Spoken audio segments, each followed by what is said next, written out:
Hi everyone, I'm Angelina and this is Blueprint DIY, where we remake our clothes to be just as unique as us. Today, I am actually in a bit of a bind. It is the day I'm supposed to be uploading my video, and yet here we are, I'm recording. So we are going to do a DIY vlog today. There's gonna be some, it's like some get ready with me vibes where we chit chat while I'm cutting and stuff like that. So I hope you guys definitely enjoy this, and definitely let me know in the comments at the end if you enjoy it, because it would be really great if I could do this every once in a while during this quarantine period with my kids at home. But today we are going to be working on a project I've been wanting to do for so long, and it's, you guys have been sending to me different options where one half of your coat is one thing and one half of your coat is the other thing, no matter whether it's a blazer or denim jackets or blazer and denim jackets. So we are going to combine this acid wash vintage Levi's jacket with this Givenchy blazer, and you guys are going to cringe when I cut them because you tell me in the comments that you cringe, but we are going to cut them nonetheless. All we're going to do is find the middle and cut both of them right up the middle.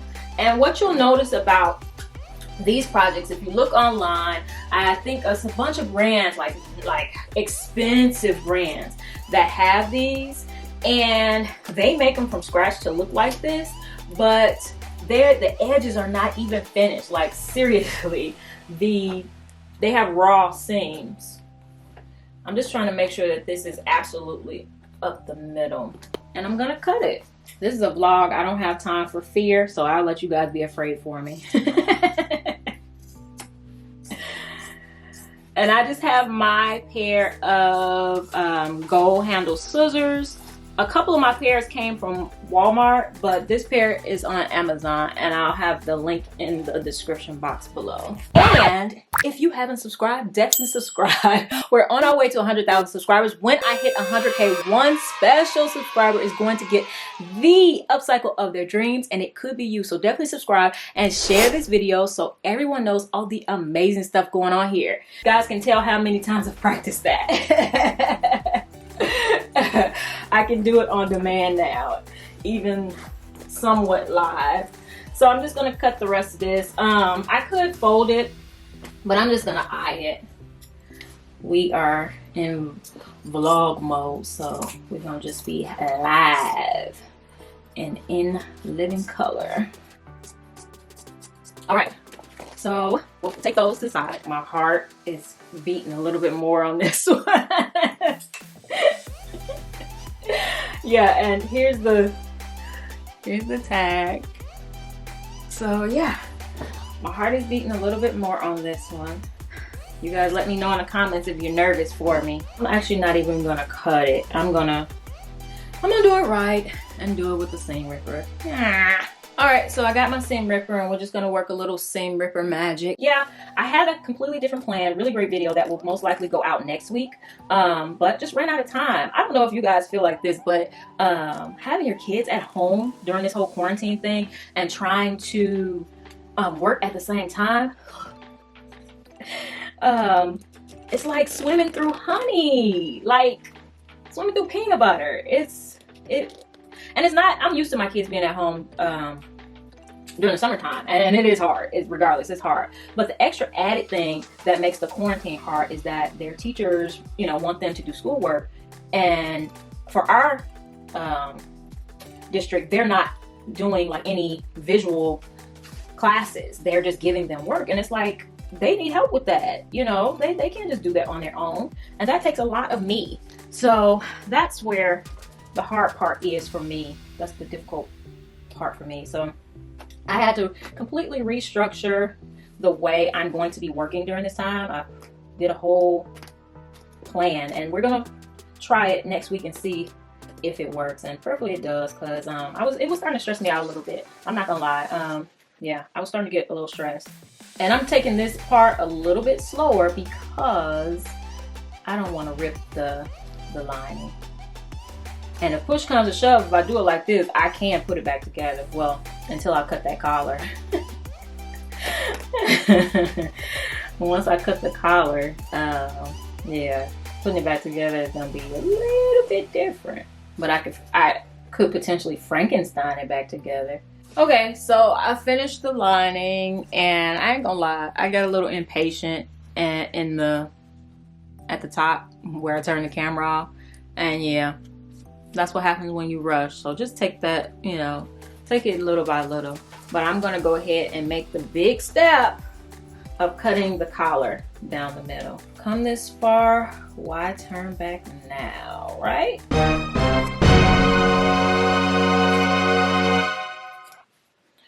All right, so like I said, the great thing about this project is a lot of people are not finishing the edges. So why should we? Maybe I will, maybe I won't. I don't know. Yes. All right, so I don't know if the buttonholes are gonna line up, but I can always move my buttons. But at least this is a buttonhole side and this is a button side. So we don't have to, you know, like if you use a man's something and a woman's something, it would be different. So these are both obviously men's things. What I need to decide is, am I going to line this up just from the top of the collar down like that? Or am I going to line the bends up, like the bend of the collar? So this could be the bend of that collar, that's the bend of that collar, and not worry about the fact that they're off. And actually what I think I'm going to do is do denim on top of blazer, or should I do blazer on top of denim? I think I'm going to do blazer on top of denim. Since I took the seam out. Yeah, let's do blazer on top of denim. Oh, look, I forgot about that. So I'm gonna overlap it about an inch and just pin it down. So we're doing bend. And when I say bend, I mean the fold. So cute to pretend. We both know we don't make no sense. And when you go, I can make it stay. So we fade in the rhythm. All right, so that's what we're gonna do. So let's go to the sewing machine. Oh, one more thing. If you do decide that you want a no-sew option for this, I really like the Aleene's Okay to Wash It. You'll just put a line, not too much glue. We learned last time that you don't need globs and globs of glue. And you know, just do the same thing that we're doing except glue it. Okay, so we are at the sewing machine. Today I'm gonna use the Brother Strong and Tough ST371 HD. I do have a review for it, as well as the link is in the description box. And also, if you guys get stuck and you want a group of people, or you're scared to start and you just want a group of people to cheer you on, to encourage you and help you if you get stuck, I do have a free Facebook group. The link is in the description box. So we are going to go ahead and start this.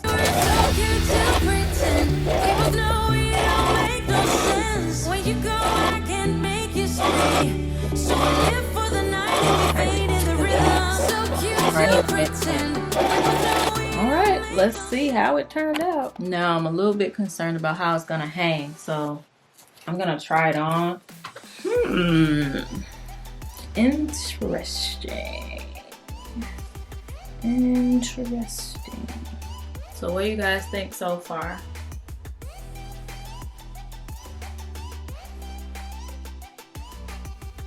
Maybe this should have a shoulder pad to make them pop the same.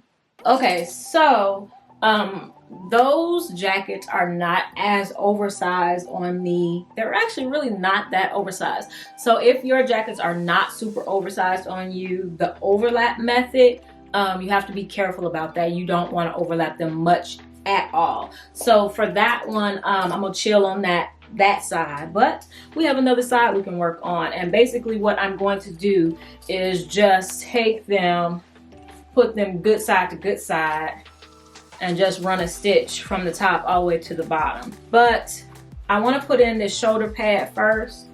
Like I said, I made a shoulder pad. If you want to know how, watch this video right here. All right, I actually am going to take this lining off camera and I am going to serge it. You can do an overlock stitch on your regular sewing machine to finish it, or you can cut it with sharp scissors and use Stitch Fix if you're doing the no-sew version. Back stitch at the top, and actually this time I'm purposely going to not get the lining in the stitch.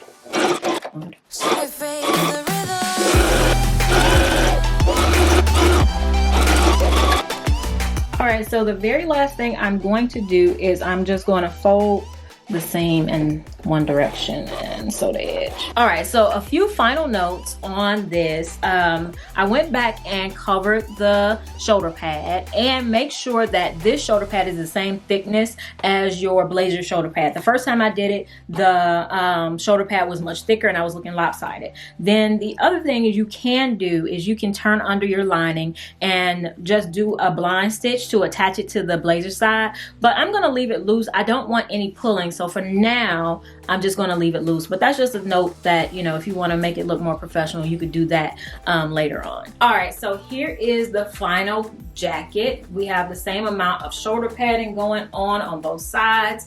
If you like this, definitely let me know in the comments. But you know, nothing really looks good, you know, as good as it should until you style it. So let's style it. Hey! Yes, I am super excited with this style. I just have it on with my off-the-shoulder men's button-up bow top and some navy blue shorts. It's just really simple, and I think this is a really good streetwear look. And you can definitely just throw on some jogging pants with this and just have a chic way to wear jogging pants. So yeah, I'm super excited about this. I don't think it was a waste at all. Yeah, so definitely let me know in the comments if you guys are willing to try this, if you were scared while I was doing it at all. I'm sure some of you were, but definitely consider hitting that join button, becoming a member of my members only group. We have some exciting new things going on. I have new levels of membership going on there, so definitely take a look at that and see what's going on there. And I have a whole host of other videos for you to watch. If you haven't subscribed, definitely subscribe, and I'll see you in the next one. Bye.